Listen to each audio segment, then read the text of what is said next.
Hello everyone, welcome back. Today we're going to be talking about Shin Megami Tensei Cross Fire Emblem, or what even that thing is, or if it is even a thing. So of course this game was announced a couple of years ago, in that time period when Nintendo were really hurting. There were really no games out on Wii U and they needed to announce some shit, so they went ahead and announced this partnership with Atlus. Fast forward 2 years and we pretty much hadn't heard anything about it until a couple of months ago when it was re-revealed in a Nintendo Direct with a full-blown trailer, and it kind of caught a lot of people by surprise. I think the major thing to note about it is that it's so super anime, bubblegum, pop, J-pop, K-pop, A-pop, all the pops. And I think a lot of people were kind of misled by the fact that it was titled Shin Megami Tensei Cross Fire Emblem, because those two franchises, while they do have anime tropes and shit thrown into them, they're a lot more serious. And I know that Shin Megami Tensei is a much kind of darker series. Fire Emblem obviously has many darker overtones to it, but it really did stand out as a very different kind of thing. The main thing I saw people talking about on Twitter, and the main thing that I was kind of feeling myself, having just played Persona 4 Golden, was, hey, this really looks like a Persona game. And for me personally, that's a wonderful thing. Persona 4 Golden is one of my favorite games ever. I played it earlier this year.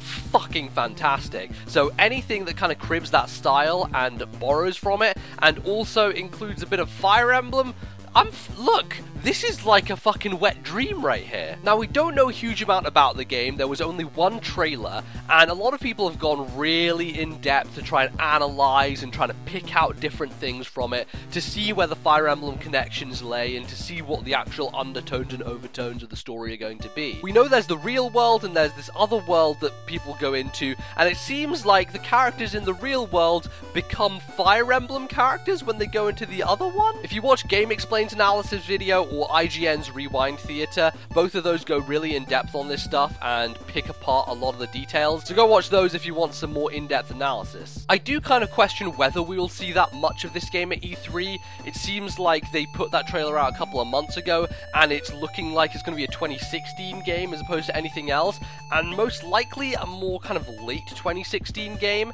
So will there be anything at E3 when they're not even showing Zelda, which again is probably going to be 2016 sometime later? Who knows? I would like an explanation about the combat system and how the battle works, because obviously these two series have different battle styles, and will it be a completely new battle type? Will it be a merging of the two? A bit more concrete information on that stuff is what I want to hear. So now we're going to go into everyone's favourite segment, Tweet of the Day. Today's comes from Farrick, who says, a lot of people felt disappointed with the lack of Fire Emblem content and the Persona-esque feeling, but I think it will do just fine. Mostly because they marketed it as a SMT and not as a Persona game. I personally prefer the Persona feeling though, and yeah, I can totally agree with that. As someone who hasn't played any Shin Megami Tensei game and likes the kind of levity and lightheartedness of Persona, I think it is kind of a nice departure in some senses. You know, Fire Emblem has its moments of levity, but it is kind of all about war, and there is a lot of dark overtones to it. Something that's set, you know, by a high school, and they're going into this other world and like historical connections. Absolutely, the fact that it looks more like a Persona game has me way more excited than I would have been before.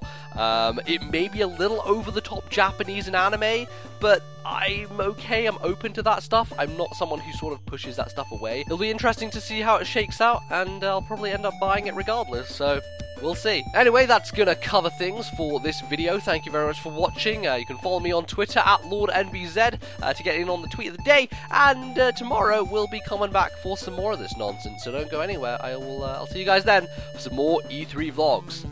Cheers, guys.